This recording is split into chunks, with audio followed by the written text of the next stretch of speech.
Good morning, welcome to APS online class. Urdu online classes में आपका इस्तकबाल है। आज हम क्लास 9th का सबक नंबर 3 नादान दोस्त, जिसके मुसन्निफ़ मुंशी प्रेमचंद है, इसके बारे में पढ़ेंगे। तो सबसे पहले प्रेमचंद के बारे में, जो 1880 से 1936। प्रेमचंद का असली नाम धनपत राय था। वो बनारस के करीब एक गांव लहमी में पैदा हुए थे। इनका शुमार उर्दू के इब्तदाई अहम अफसाना निगारों में होता है।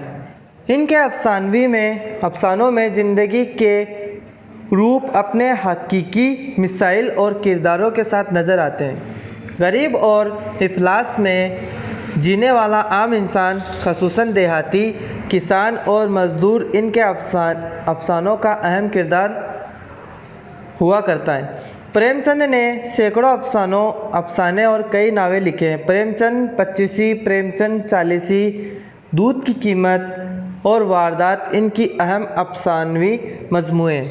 गोदान, गबन, मैदान इल्म, बेवा और बाज़ारे हुस्न इनकी अहम नावेल हैं।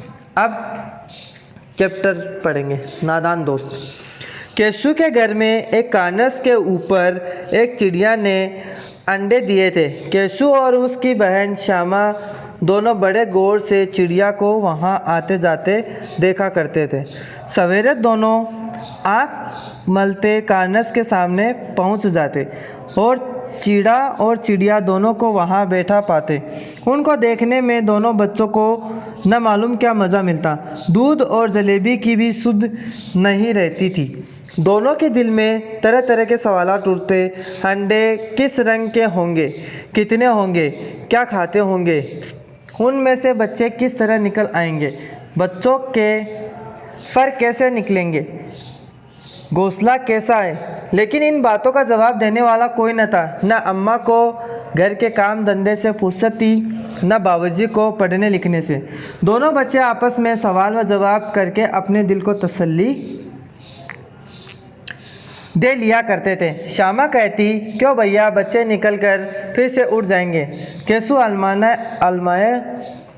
आलमाना गुरूर से कहता, है रे पगली, पहले पर निकलेंगे, बगैर पैरों के बेचारे कैसे उड़ेंगे, कैसे उड़ जाएंगे।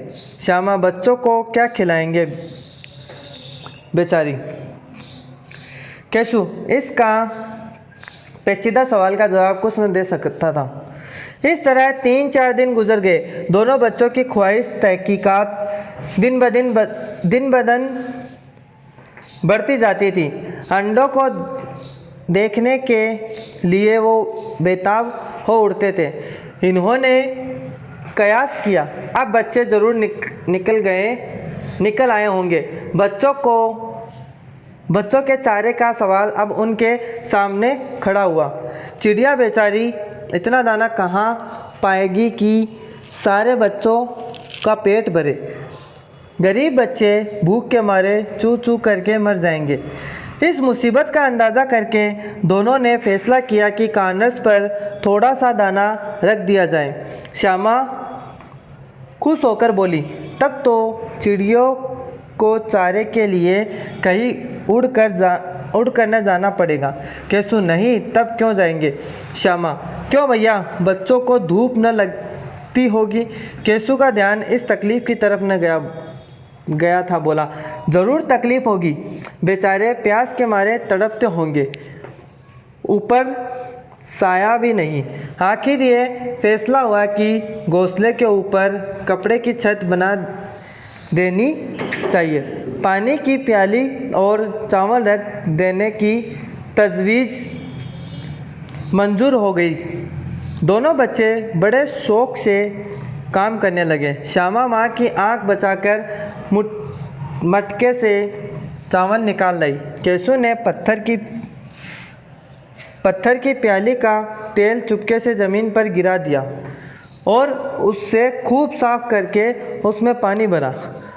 अब चांदनी के लिए कपड़ा कहाँ से आए, फिर ऊपर बगैर छड़ियों से ठहरेगा कैसे, ऊपर चिड़िया खड़ी कैसे होगी। केशु बड़ी देर तक इस अधेरबुन में रहा।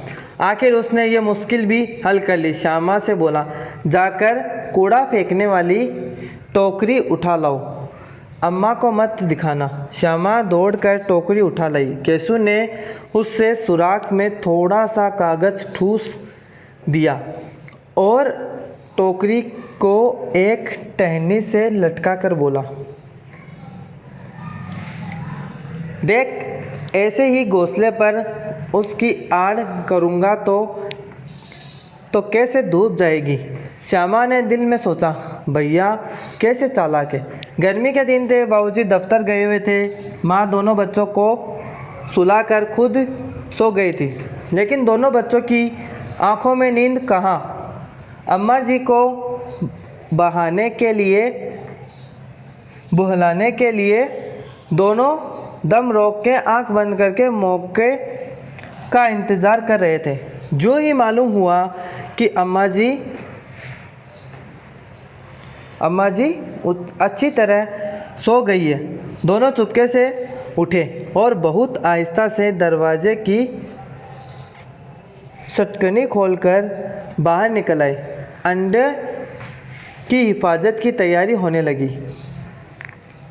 केशु कमरे में जाकर एक स्टूल उठा लाया, लेकिन उससे काम न चला तो नहाने की चौकी लाकर स्टूल के नीचे रखी और डरते डरते स्टूल पर चढ़ा। श्यामा दोनों हाथों से स्टूल पकड़े हुए थी। स्टूल चारों टांगे बराबर न होने की वजह से जिस तरह ज़्यादा दबाव पाता था, जरा सा हिल जाता। इस वक्त केशु को किस कदर तकलीफ़ बर्दाश्त करनी पड़ती थी, यह उसका दिल जानता था। दोनों हाथों से कार्नर्स पकड़ लेता था और श्यामा को दबी आवाज़ से डांटता, अच्छी तरह पकड़ वरना उतर कर बहुत मारूंगा। मगर बेचारी श्यामा का दिल तो ऊपर कार्नर्स पर था। बार बार उसका ध्यान इधर चला जाता और हाथ ढीले पड़ जाते। केशु ने जो ही कार्नर्स पर हाथ रखा, दोनों चिड़िया उड़ गए। केशु ने देखा कि कार्नर्स पर थोड़ी से तिनके बिछे हुए हैं और इस पर 3 अंडे पड़े हुए हैं। जैसे घोंसले उसने दरख्त पर देखे थे, वैसा कोई घोंसला नहीं था। श्यामा ने नीचे से पूछा, बच्चे है भैया? केशु, 3 अंडे हैं, बच्चे अभी तक नहीं निकले। श्यामा, ज़रा हमें दिखा दो भैया, कितने बड़े? केशु, दिखा दूंगा, पहले ज़रा छड़ी लेकर आ, नीचे बिछा दूं। बेचारे अंडे तिनके पर पड़े हैं। श्यामा दौड़कर अपनी पुरानी धोती फाड़कर एक टुकड़ा लाई। केशु ने झुककर कपड़ा ले लिया और इसे तह करके एक गद्दी बना दी और इसी तिनकों पर बिछाकर तह करके तीनों अंडे उस पर रख दिए। श्यामा ने फिर कहा, हमको भी दिखा दो भैया। केशु, दिखा दूंगा, पहले ज़रा वो टोकरी तो दे, ऊपर साया तो करूं। श्यामा ने टोकरी नीचे से थमा दी और बोली, अब तुम उतर आओ, मैं भी देखूं। केशु ने टोकरी को एक टहनी से लगाकर कहा, जा दाना और पानी की प्याली ले आ, मैं उतर आऊँगा तो तुझे दिखा दूंगा। श्यामा प्याली और चावल भी ले आई। केशु ने टोकरी से नीचे दोनों चीज़ें रख दी और आहिस्ता से उतर आया। श्यामा ने गिड़गिड़ाकर कहा, अब हमको भी चढ़ा दो भैया। केशु, तू गिर पड़ेगी। श्यामा, ना गिरूंगी भैया, तुम नीचे से पकड़े रहना। केशु, कहीं तू गिरा पड़ी तो अम्मा जी मेरी चटनी ही कर डालेगी, कहेगी कि तूने ही चढ़ाया था। क्या करेगी देख कर। अब अंडे बड़े आराम से हैं, जब बच्चे निकलेंगे तो उनको पालेंगे। दोनों परिंदे बार बार कार्नस पर आते थे और बगैर बैठे ही उड़ जाते थे।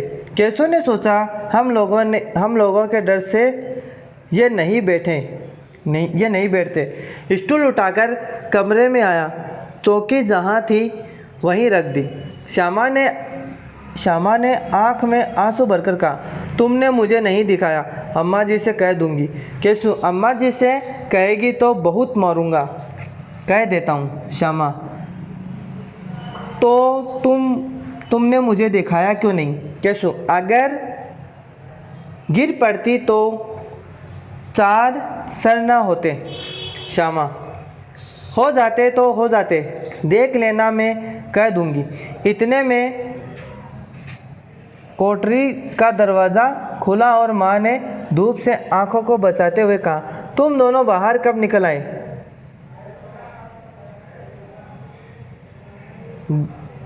जब मैंने कहा था दोपहर को न निकलना। किसने ये कोठा खोला?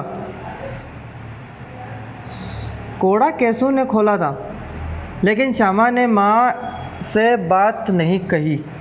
उसने खौफ हुआ कि भैया पीट जाएगा।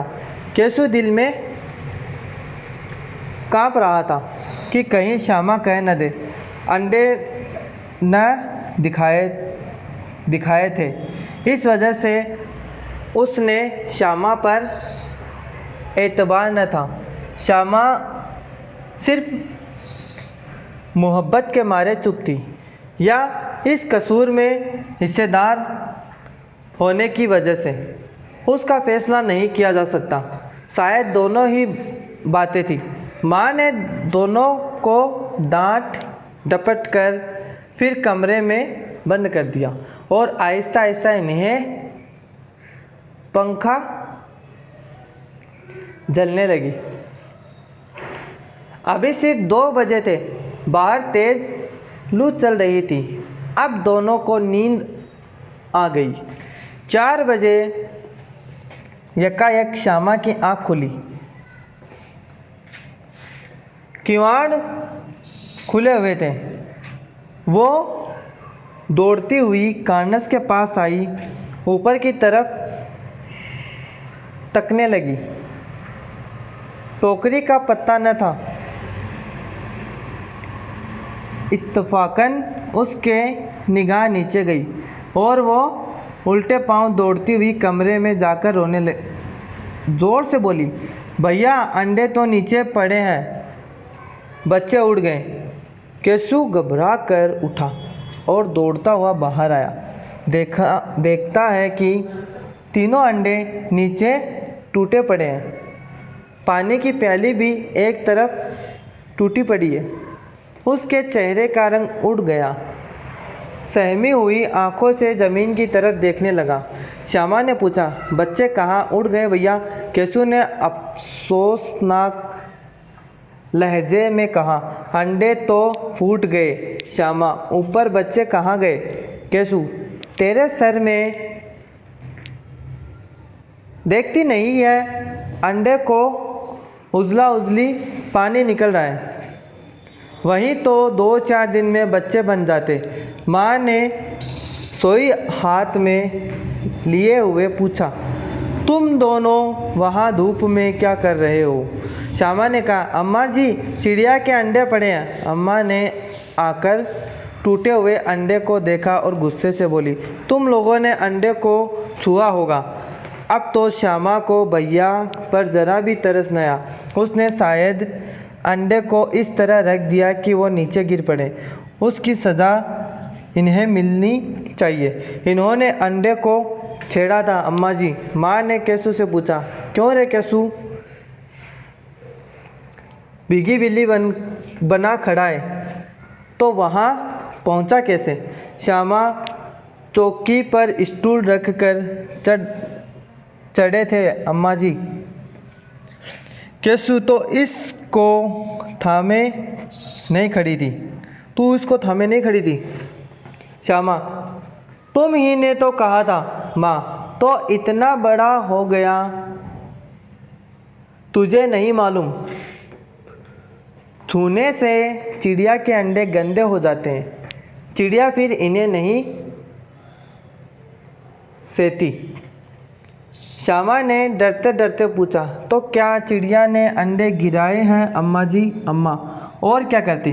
केसू के सर इसका पाप पड़ेगा। हाँ हाँ, 3 जाने ले लिए दुष्ट ने। केसू रोने सूरत बनाकर बोला, मैंने तो सिर्फ अंडे को गद्दी पर रख दिया था अम्मा। माँ को हंसी आ गई, मगर केशु को कई दिन तक अपनी गलती का अफसोस रहा। अंडे की हिफाजत करने के ज़हम में उसने उनका सत्यानाश कर डाला। उसको याद करके कभी कभी वो रो पड़ता। दोनों चिड़िया फिर वहाँ न दिखाई दी। यह आपका 3rd चैप्टर नादान दोस्त कंप्लीट। अब इसके सवाल जवाब। घोंसला देखकर बच्चों के दिल में क्या ख्वाहिश पैदा होती? बच्चों के मन में तरह तरह के सवाल उठते कि घोंसला कैसा बना है, उसमें अंडे कैसे हैं, उसमें चिड़िया के बच्चे कैसे हैं, वो क्या खाते होंगे। इस तरह के अलग अलग सवाल उनके मन में आते रहते। घोंसले तक पहुंचने के लिए केसू ने क्या तरतीब की? घोंसले तक पहुंचने के लिए उसने सबसे पहले स्टूल लगाई। स्टूल से वो नहीं पहुंचा तो एक चौकी लेकर आया और चौकी पर स्टूल को रखा और उस तरह से वो कार्नर्स पर पहुंचा। श्यामा को अपने भाई पर क्यों तरस नहीं आया? क्योंकि उसकी वजह से चिड़िया ने अपने अंडे नीचे गिरा दिए थे और इस वजह से उसको अपने भाई पर तरस नहीं आया। परिंदों के अंडे को क्यों नहीं छूना चाहिए? क्योंकि परिंदों के अंडे छूने से वो अंडे खराब हो जाते हैं, फिर वो परिंदे उसको नहीं सेकते हैं। घोंसले से ज़मीन पर अंडे किसने गिरा दिए और क्यों? घोंसले से ज़मीन पर अंडे चिड़िया ने गिरा दिए थे, क्योंकि केशु के हाथ लगाने से वो अंडे खराब हो गए थे और इस वजह से उसने ये अंडे ज़मीन पर गिरा दिए थे। यह आपका क्लास 9th का 3rd चैप्टर कंप्लीट।